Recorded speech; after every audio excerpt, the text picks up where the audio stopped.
up guys, Red Soul here, and today we're going to be going through patch 9.24b, which is the upcoming patch for TFT that's supposed to drop on December 18th, so tomorrow if you're watching this when the video drops. Today we're just going to be going over the buffs, nerfs, and the comps that I think will be most affected. And basically Riot said that they were unhappy with the state of some of the comps in the current patch, so they put together this B patch to kind of even a couple things out that they think could be working better. So first we're going to start with the buffs. Inferno, the percentage of damage that Inferno spells and crits do is increased from 120 to 140. That's at 6 Inferno. So none of the meta comps right now are really using 6 Inferno, but that could allow 6 Inferno to sneak its way into the meta. In addition, Amumu, his max mana has gone down from 150 to 125, which just means he'll be a little bit more reliable at getting his ult off, which is good. Amumu Spell Range is set to a constant 3 hexes versus, Amumu 1 had a range of 2 hexes, but now it's a 3 at each level, which is good because Amumu 1 felt like pretty bad to run, but this might make holding Amumu 1 and actually running it feel a little bit better. Ashe's Spell AD, so she gets like a percentage of her spell AD is done when she casts her spell. Those are all up 5%, so this might make Ashe a little bit more viable as a carry. It makes Deathblade a little bit better on her.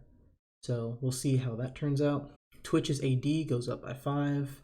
Twitch's mana, max mana, goes down by 20. They're trying to put a bit of power back into the 4-cost units. Twitch has been super underperforming, and Ashe may be slightly underperforming, although she's seen a more recent surge with the new Ranger comps. So both of those buffs should help out Ranger comps. And the last one is brand mana is going from 90 max mana to 80, and that's a big one I think, because right towards around now I think some people have been like experimenting and going back to Ocean Mage, and it's still pretty powerful, especially if there's only 1 or 2 people running it in the lobby. So this brand change might convince a lot more people to go back to running this build. Okay, so on to the nerfs. The first one is a big one. It's the 3-star scaling nerf, and it's taking the scaling from 2 times HP and AD to 1.8 times HP and AD. So currently from 1 to 2 star, it scales up your AD and HP by 1.8 times, and now they're changing it from 2 to 3 star, does the same, so 1.8 times. Here I have a picture that sort of explains this a little bit more clearly, if I can pull it up. This shows Nasus's HP and AD as he goes from level 1 to level 2 to level 3. So you can see here, this would have been the scaling before, and this is the scaling now. So Nasus gets a net, minus 200-ish HP and 18 less AD. So this will be significant for comps that run a lot of 3 stars like Eggroll. Even comps like Blender and Predators will take a hit from this because they pretty much, they do rely on their 3-star carries. Next is the Assassin nerf, and this is pretty much directed straight at the Nocturne builds. 75% bonus crit damage to 50% bonus crit damage. Self-explanatory, lowers the DPS of those assassins. This is a really big nerf. Electric AoE damage 100 for 2 electric, it goes from 100 to 80, and 3 electric goes from 300 to 250. Electric comps are pretty oppressive if you hit 3 electric early or even late game. That Zed Ornn volley combo you could run with pretty much anything and win rounds. So they nerfed that, which is good. I think that's good for the game. Electric was a bit too crazy. Next, they nerfed 3 Shadow, 70% bonus damage, down to 60% bonus damage. I would have liked to have seen it at 65 maybe, but I think it did need a nerf, maybe not 10%, I think 5% would have been fine. But we'll see how this pans out. Shadow, I feel, is in a pretty solid state. It felt maybe a little too strong, and this might be a little too weak. We'll see what happens. Nocturne passive healing is going down from 40, 60, 80 to 40, 45, 50. So this is gonna not nerf Nocturne's damage, but it's going to nerf his sustain. So those games where Nocturne would stay alive forever, getting hit by, 3, 4, 5 units, might not happen as much now. We'll have to see how this pans out. Zed AD and armor is down. AD is down by 10%, or not 10%, 10, and armor is down by 5. So this will just make Zed a little less tanky and a little bit lower on the damage. It's worth noting that he got 3 nerfs. He got nerf to his assassin trait, nerf to his electric trait, and nerf to his base stats. So all of you have been hollering for Zed nerfs. There you go. That's probably the best you're gonna get for now. I think Mort said they were going to try and rework Zed a bit more. So we'll just have to wait and see what those changes are. Senna ally buff goes from 25, 45, 75 down 10, 15, 20 across the board. So 10 at 1 star, 15 at 2 star, and 20 at 3 star. I'm not sure if Senna needed that much of a nerf, but we'll see how that pans out with the shadow nerfs as well. Zyra spell damage down from 70, 80, 90 to 55, 65, 75. This is actually a huge nerf because Zyra spell damage is per attack per plant. So at 1 star, she creates 2 plants and they attack 4 times. So 15 damage nerfed from that times 8. So 120 damage out of the 1 star version, and that scales up each time. So I'll put some math on that in the description below if you're curious on how those numbers play out. But it's a lot of damage on the 2 star and the 3 star version that is being taken out. So that'll be interesting to see how Zyra is used in the early game now.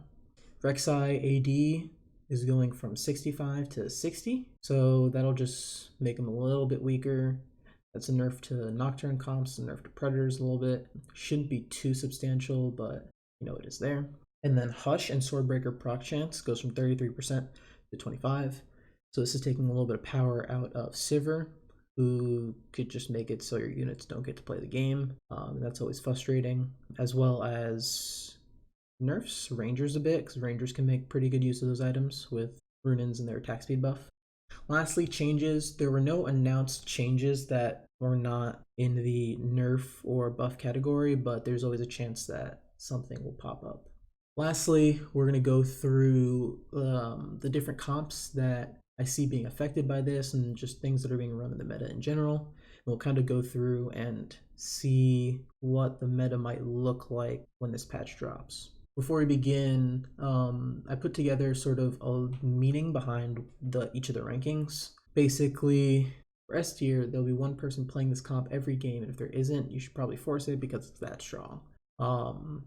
Example of this is Blunder. In the current meta, if nobody's running it in your lobby, you should probably try to run it because you get first if you pull it off properly. A tier is playable for top 4 every game with solid play. Self-explanatory, just comps that are strong, but if there's a lot of people running it in the lobby, it could be a little bit weaker. B is playable but inconsistent without high roll or not strong enough to compete with top comps. Yeah, again, self-explanatory. Builds that you won't see in every game, but when you do see it in a game, if they're high rolling, they could take a first or a second. C is maybe 1 in 5 games you'll top 4 by high rolling, but otherwise trash builds, and then D and F are pretty much the same. I don't think I ranked anything F in this, but I did rank something C or D. So the first comp I have here is Electric plus whatever the hell you were running with it. Electric was pretty damn strong when this patch dropped, so much so that you could run 2 Electric plus literally anything else and you'd have a fine mid game. And then late game you throw in a Zed and you throw in a couple synergies and you're pretty much good to go to get top 4. With the Electric nerfs and the Zed nerfs, I think this goes from S tier, run Electric whenever the hell you can, to A tier. It'll still be good, it'll still be playable, but it's not hold on to your Orns and volleys the whole game, just because it's going to be a little bit less consistent with the damage they're taking out of it. Next we have 6 Zerker with the electric, poison, or glacial variants. With the Zed nerf, the electric variant's gonna be a little bit weaker, but I still think it'll be pretty strong. Hush / Swordbreaker were pretty good on Berserkers just because of their cone effect, so that nerf kind of hurts them a little bit. And then if you happen to run Twitch, I don't actually know if people run Twitch in the poison variant. I would assume they would run Mundo, Singed, and Twitch. But Twitch got a buff, so maybe you'd consider running him in there. And then with the glacial variant, nothing's changed, so you can run that or not. I think it stays A tier, still good. The buff to Berserker last patch was pretty good. So next one we got Blender. Blender is the BM Nocturne comp if you're not familiar with that phrase. You give Nocturne, Blade of the Rune King, run 4 Blade Masters, 3 Assassins, usually like Cloud, Mystic, and Desert. But yeah, so Assassins got nerfed, Nocturne got nerfed, 3 Stars got nerfed, Rek'Sai got nerfed, and then Hush and Swordbreaker got nerfed. All things that this build likes to use. And so I think Blender is going to go from S tier to B plus tier. Your 3-star Nocturne is not going to hit as hard and is not going to heal as much. So that 3-star Nocturne will be a lot less oppressive and it'll have less health. So I think it'll be like a B plus tier comp. It'll still be able to win lobbies, especially if you high roll it. Hush and Swordbreaker I think will still be good. You know, if 1 in 4 hits will Hush or disarm a target, and Sivir's thing bounces through, you know, a bunch of people, it's gonna Hush and it's gonna disarm people. But I still think it's good. It's just not gonna be as oppressive as it was, where if you're the only person running in a lobby, you like top 2 instantly. But we'll see how that plays out. Next is Shadow Ranger. I personally don't play this comp, so I don't know exactly how it's gonna feel. But from what I've seen, it seemed like an A tier comp. But with the Shadow nerfs, the Senna nerfs, it'll probably drop down a little bit. Ashe did get a buff, and Twitch is not traditionally running this comp, but the Twitch buff maybe you sub them in for somebody. Yeah, that's pretty much it. I think it'll be B plus tier, still be good, still be playable, but you won't want to have 3 people forcing that in the lobby, or else you're all going to bottom 4. Next, we got Summoner Sin. Summoner Sin is an interesting comp because it's super flexible. I don't think it'll ever really drop out of A tier unless summoners get a huge nerf. I forgot to do assassin nerf here. So yeah, this comp is super flexible, but the Zed nerf and the assassin nerfs kind of hurt a little bit, and then the Zyra nerf is huge because Zyra was kind of the glue that held Summoner Sin together in the early and mid game, and with Zyra being a lot weaker, might not be able to survive the early game as well. I think Mal's will be a good substitute in that case. Works well with the same items. You know, Zyra usually throw either Spear of Shojin, Morello, Deathcap, pretty much anything that you want like a mage to use, and all those items fit pretty well on Mal's. He's a summoner, so he sort of fits that summoner role pretty well.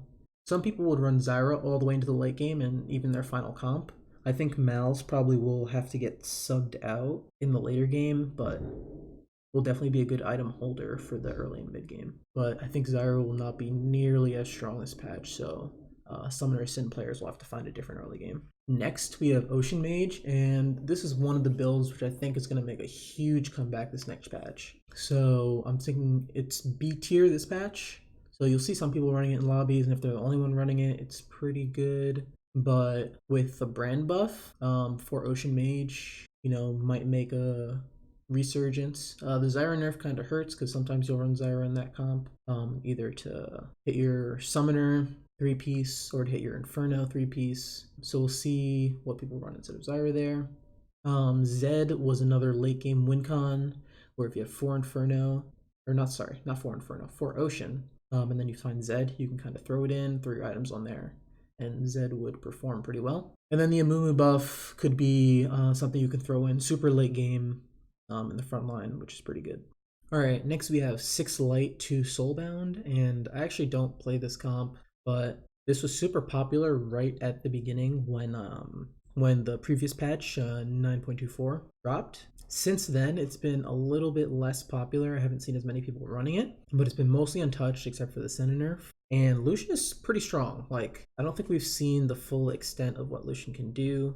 there might be some interesting things that can come of it, but we'll have to wait and see if people start playing it because of the other nerfs. So this might resurge back into play. Next, we have Soulbound Shadow Summoner. So this is a comp that runs like Yorick, Mal's, another summoner. It's usually Soulbound, Shadow, Summoner, and then Light. I've seen this a little bit, but I don't play this comp, so I don't have a lot of information on how good it is. But Kindred's really good. The Shadow nerf and the Senna nerf definitely hit this build, but I guess it'll be B tier. I don't have a really good prediction for this one. If you have predictions for this comp, let me know down in the comments. Preds, Steel Poison variant.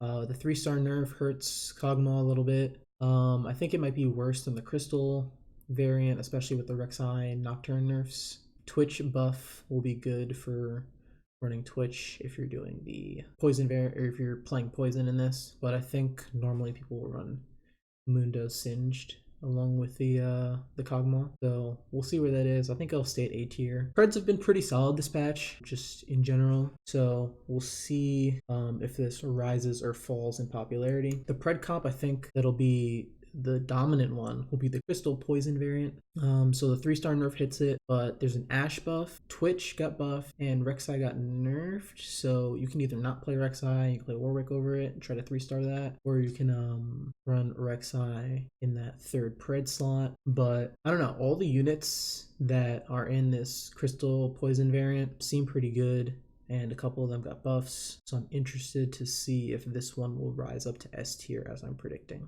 Next, we have Egg Roll. I don't play this at all. I've maybe played like 1 game of Egg Roll just to see how it works and how it plays. Not something I do consistently. I was seeing it even after the nerfs. If there was only one person egg rolling, they could pretty consistently top 4. That's why I put it in B tier. It was pretty inconsistent sometimes, but because of the nerfs, there would usually only be one person rolling for it, and so it made it kind of strong. But with the Assassin nerfs and the 3-star, it drops this build down into C tier for sure. I think we'll be seeing even less egg rolling. I think that was the intent of the 3-star change. So we'll see what that amounts to. Lastly, we have 6 Inferno. So this was something people were experimenting with towards the beginning of 9.24. Definitely didn't feel as playable as I think Riot was hoping it would be.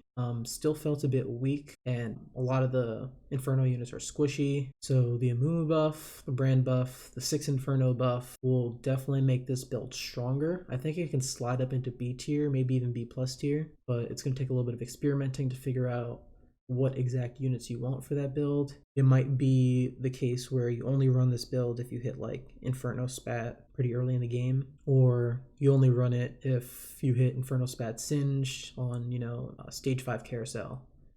The Zyra nerfs definitely hurt it a bit. It hurts the early game for it. So I don't know if we'll actually see this in the meta, but it's still an interesting comp and I don't want to count it out.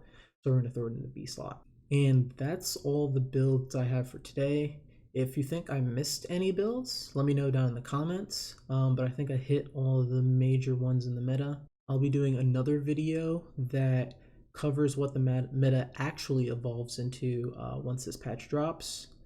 So be on the lookout for that. And if you enjoyed this content, please give a quick sub to the channel, like this video, and throw something down in the comments. Thanks, and I'll catch you guys next time. Peace.